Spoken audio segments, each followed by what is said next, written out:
Maybe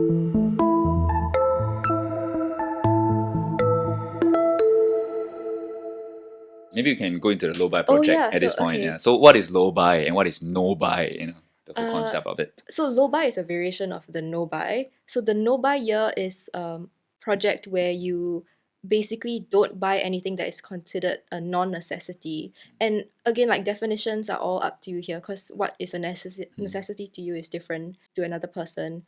But the gist of it is that you don't buy anything that is outside of the necessity category. And it could be that you limit that you do a no buy on certain categories as well. Like if you identify, say, clothing as your problem area that you want to do a no buy on, you can just restrict yourself in that category. And yeah, you don't buy anything for a certain period of time.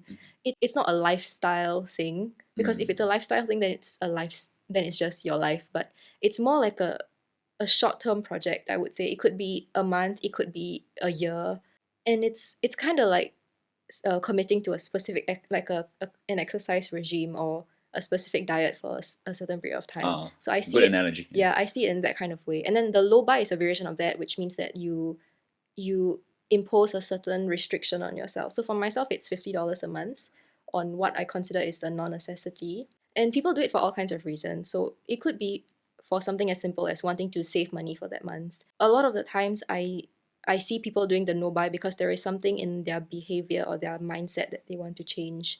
And the low buy or like a no buy or a low buy where there is a restriction on amount or the quantity that you can buy, that you can purchase, that really helps with sort of maybe resetting or helping you reevaluate some of your beliefs and attitudes towards spending. Oh, the analogy I thought of was like the reason why you put the brakes on spending, right, is because like say you're driving in a car and you think that the car is faulty. You cannot repair the car and drive at the same time. So You gotta stop. yeah, you gotta stop Look and for help or just help yourself. yeah, and driving the car. Wow, I'm not explaining this analogy properly. When you're spending, I'm following. I'm still in the car. Yes. Bring me there. Yeah.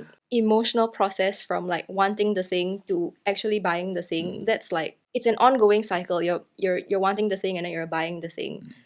But if you interrupt that cycle, you stop at the buying part, then you can analyze the wanting part and why you want something, or why you think you want something. So that's what I'm doing with this no buy or low buy. I am interrupting that thought process so that I can better understand myself and what my motivations are without like the end result, the consequence of already having bought the thing. So I am stopping the car and seeing how I can like change certain things or repair certain things.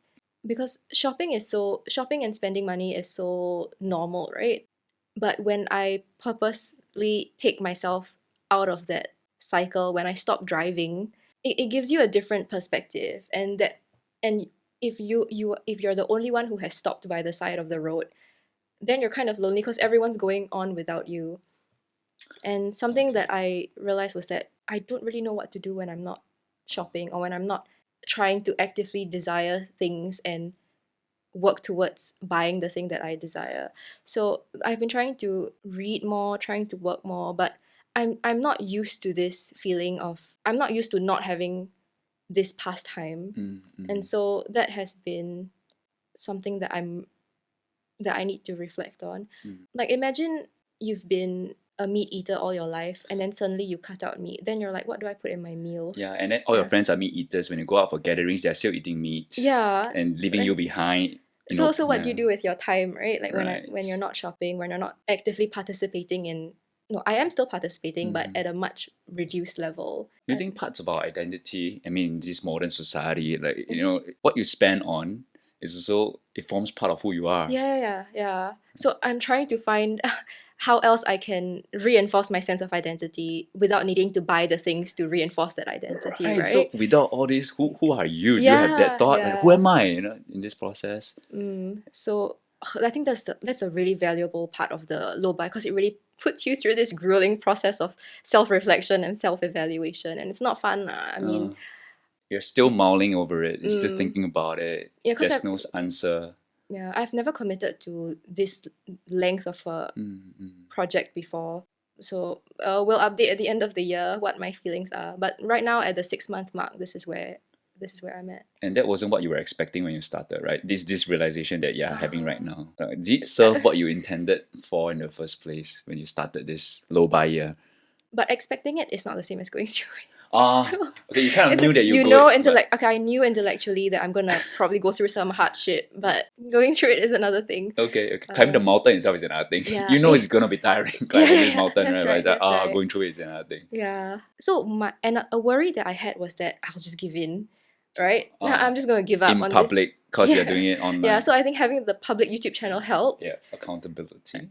But I am committed to the outcome, whatever it is. Like whatever realization I come to, the person that I become at the end of this year, I'm committed to seeing it through.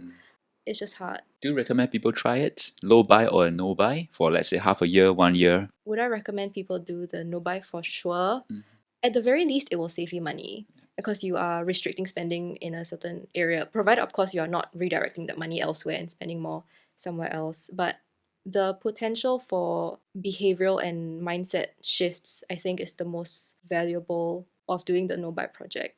Like being able to self-reflect and evaluate. Yeah, it's like starting exercise or a certain diet, but it's not necessary for like financial planning or financial management or anything. It's really like a self-improvement project. That's how I see it.